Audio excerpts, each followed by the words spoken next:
units. He's been giving an update on the state of the grid ahead of winter, when demand typically surges. Newzroom Afrika's Vuyolwethu Yamba reports. Electricity Minister Dr Kgosientsho Ramokgopa says progress is being made to stabilize South Africa's power grid.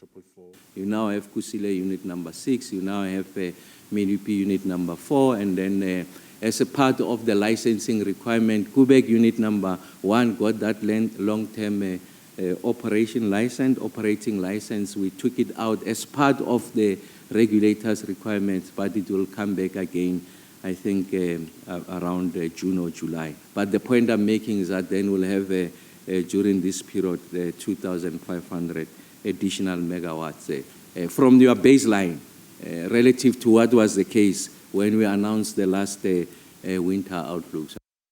He says efforts are ongoing to end load shedding for good.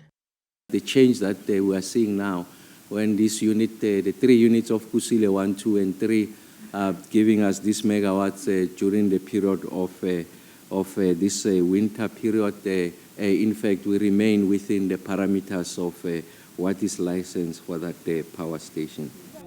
He adds that work is underway to ensure energy security. We are transitioning now. From ending load shedding, we are transitioning to energy security. That's very important. And that's why when we have periodic episodes of load shedding, it's a significant setback on our ambition to ensure that we are able to sustain that transition. And I'm confident with what Eskom will be sharing with you. You will see that now we are getting to a point where we'll be saying we are ending load shedding, and then we are transitioning into energy security. And the set of those interventions I've mentioned are going to help us to address that. And then that energy security means that we'll not have something called load reduction. Eskom CEO says the utility is hoping to keep the lights on this winter. We have seen a positive trend in as far as the reduction of unplanned load losses is concerned. It is what has driven us to the performance and that we liked, that saw us having 352 days of no load shedding. Our focus is making sure that we get back and make that a continuous activity. For this winter period, we anticipate no load shedding for the case of staying below the 13,000 megawatts. And in the event that the unplanned losses escalate to 15,000, that will be, the load shedding will be contained to within 21 days. Some citizens say these developments are a step into the right direction. We're happy, we're thankful that at least they are now thinking for us. And they shouldn't be announcing that there wouldn't be no load shedding throughout winter. No load shedding at all. We all know Eskom. I mean, it's not guaranteed, but I feel like for now that is pretty much good news to all of us. For Newzroom Africa on Channel 405, I am Vuyolwethu Yamba in Johannesburg. Right, so let's reflect on what we've heard from the Energy Minister, power and energy expert and former executive manager of Eskom, Professor Vally Padayachee joins us this evening. Prof, good evening to you. Thank you so much for joining us. You know, as we listen to what the electricity minister had to say, I must tell you that what popped up for me was when he says we are now transitioning from ending load shedding and moving towards energy security. Big promises. Are they feasible and plausible? Let's start there. Good evening, Melody, to you and your viewers. I'm glad to be back on your show. No, in fact, I'm glad you started at that point, that comment you made.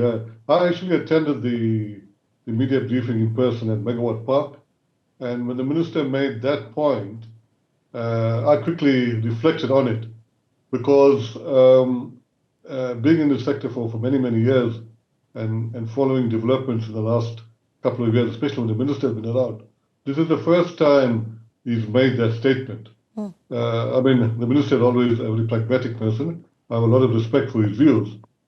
He always said that load shedding, when it's ready to be announced, to be ended, he'll make that announcement. So he's kind of, in a roundabout way, he's indicating that they are now ready to probably end load shedding finally, within the next short while. And I'm not sure how that short while pans out. And so yes, I'm confident that Eskom is on the right trajectory, but we will just be careful. There are still inherent risks, and they're not out of the woods yet. And I'm of the opinion we'll still probably have load shedding, as Eskom has alluded to today, probably up to stage 3 in winter already. Sure. Okay, so not completely out of the woods yet, and I suppose it does help to be prepared a little bit for some darkness so that we're not too disappointed. But let's talk about, if we crunch the numbers here, and what capacity we do have and where red flags that you might note really might be. The minister talking about, okay, we have Kusile Unit 4, Medupi Unit 4, and then Koeberg Unit 1 getting that long-term operating license. Lots of technicalities there, but really help us understand capacity and concerns where capacity might be hitting us in winter. That's another excellent question you put to me. Yeah, let's unpack that and but keep it very short and simple.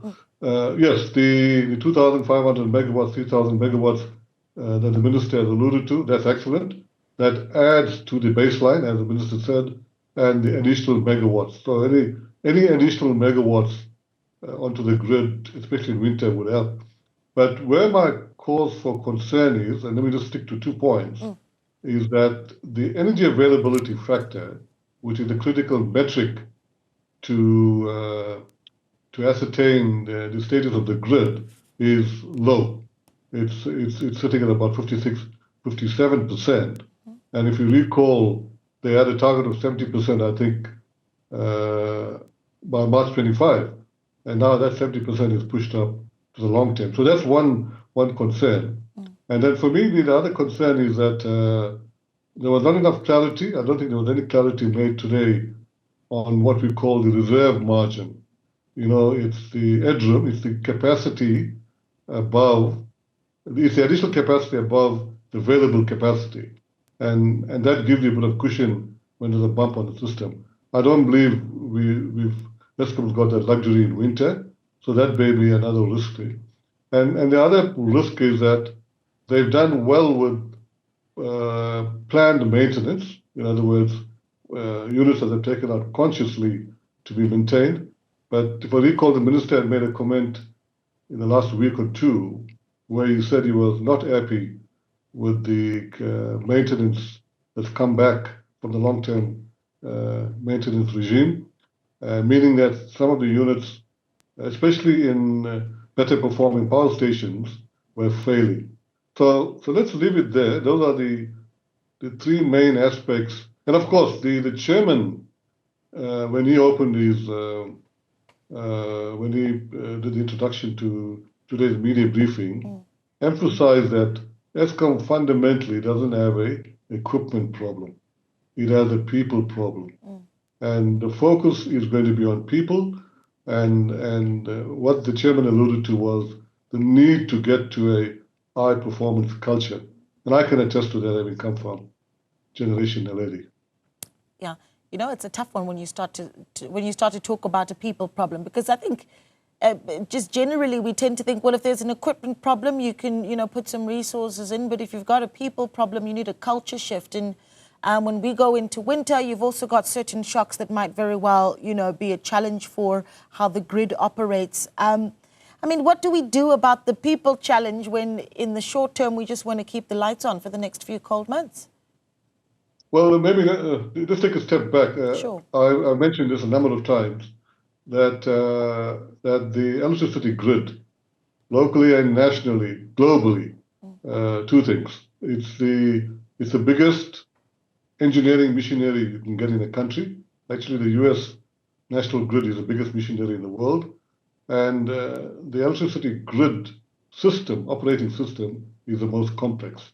So with that as a backdrop, you need, I'm just touching on your resources statement, you need highly competent people, extremely competent people at the core to run this machinery.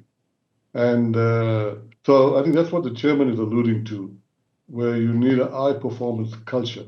In other words, people that perform, not because they've got many degrees and all of that, there are people that have the makeup, that have the psychological temperament, that it can be an ordinary sweeper right to the power station manager.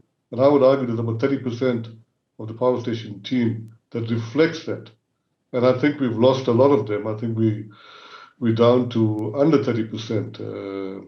So to get back, it's not going to be easy. It could be a long haul, but I understand that they have a new human resources director. But I think the board collectively as well is focusing on people to get them to a high performance culture. But lastly, I think before I let you go, because we've got some optimism in our conversation this evening, I don't want to take away from that. But you do have the electricity minister, you know, and I think one could argue that, well, for well over a year, being quite intentional about keeping the country really updated on how things are looking with that energy plan. Do you still hold confidence in his ability also to steer the ship where Eskom is concerned? Yes, I think he's an excellent guy. Not because he's an engineer and being biased. You know, I've worked around him since he took office in the very structures, the NEARCOM structures. I'm also assisting them there. No, he's excellent. He's hands-on. He thinks analytically. We don't have to repeat questions. He's able to answer them, and he talks like. Well, I won't say talks like an engineer. He talks like a typical engineer at new media briefings, etc. So he understands the landscape, and that's made a big difference to giving leadership and stewardship to this very, very tough environment. Yeah. Naledi. Thank you so much, Prof. It's always such a pleasure chatting to you. We really appreciate your time. Professor Vally Padayachee there saying, well, some optimism from the electricity minister who says we're transitioning from ending load shedding to energy security. And Professor Padayachee says it's the first time he said that. So some confidence behind what we've heard. And then, of course, some concerns that are being raised that do need some attention as we get into the winter months.